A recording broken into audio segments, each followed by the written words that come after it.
پاکستان نے security council کی صدارت سنبھال لی۔ غزہ میں فوری جنگ بندی کا مطالبہ۔ پاکستان اپنی صدارت کے دوران مسئلہ فلسطین پر بات کرے گا۔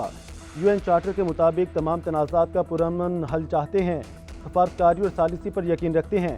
نیو یارک میں مستقل مندوب عاصم افتخار کی پریس کانفرنس۔ کہا دنیا میں تیزی سے بدلتی صورتحال پر نظر ہے، شفافیت اور کمیٹیوں کے درمیان ہم آہنگی کے لیے کردار ادا کریں گے۔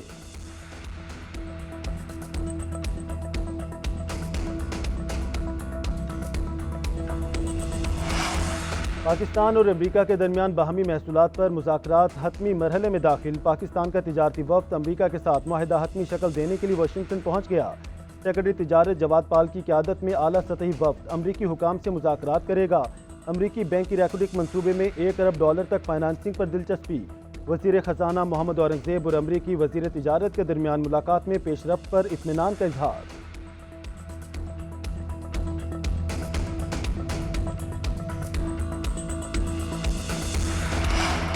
دشمن پانی کو ہتھیار کے طور پر استعمال کرنے کی کوشش کر رہا ہے۔ بھارت یک طرفہ طور پر سینتاس معاہدے سے نہیں نکل سکتا۔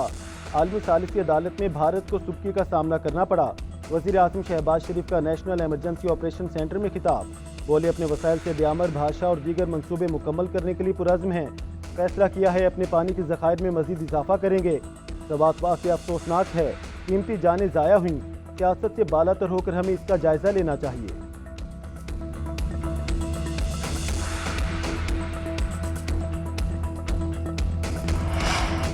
جسٹس سرفراز ڈوگر اسلام آباد ہائی کورٹ کے مستقل چیف جسٹس تعینات۔ جسٹس سرفراز ڈوگر کی تعیناتی کی منظوری کثرت رائے سے دی گئی۔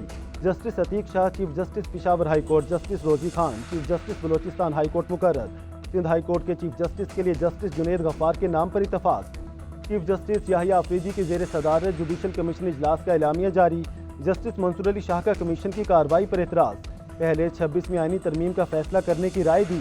Justice Munib Akhtar P T I اور خیبر پختونخوا حکومت کے نمائندوں کی جسٹس منصور علی شاہ کی حمایت۔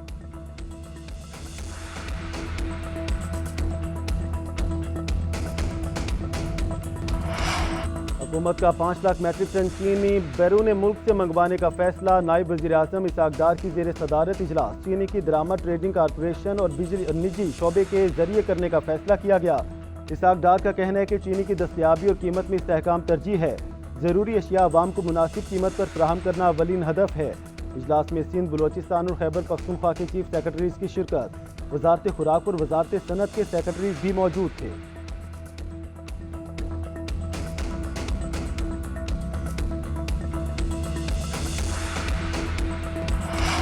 بدترین بحران سے نکلنے کے لیے مذاکرات ہی واحد راستہ۔ پاکستان تحریک انصاف کے جیل میں بند رہنماؤں کا حکومت سے مذاکرات شروع کرنے کا مطالبہ۔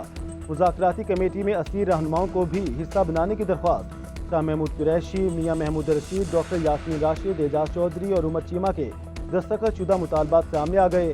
اسیر رہنماؤں نے خط میں لکھا، سیاسی اور مقتدرہ کی سطح پر مذاکرات ضروری ہیں۔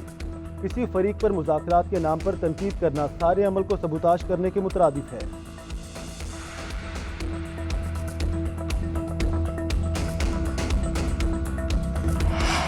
بانی پی ٹی آئی نے پارٹی قیادت کو 10 محرم کے بعد حکومت کے خلاف تحریک چلانے کی ہدایت کر دی۔ اپوزیشن لیڈر پنجاب اسمبلی کے ایوان میں مزاحمت کی تعریف۔ علیمہ خان کے ریالہ کے باہر میڈیا سے گفتگو۔ کہا اسمبلیوں میں بیٹھے لوگ ووٹوں سے نہیں آئے، حکومت 27ویں ترمیم لا رہی ہے، اس سے بہتر ہے بادشاہت کا اعلان کر دیں۔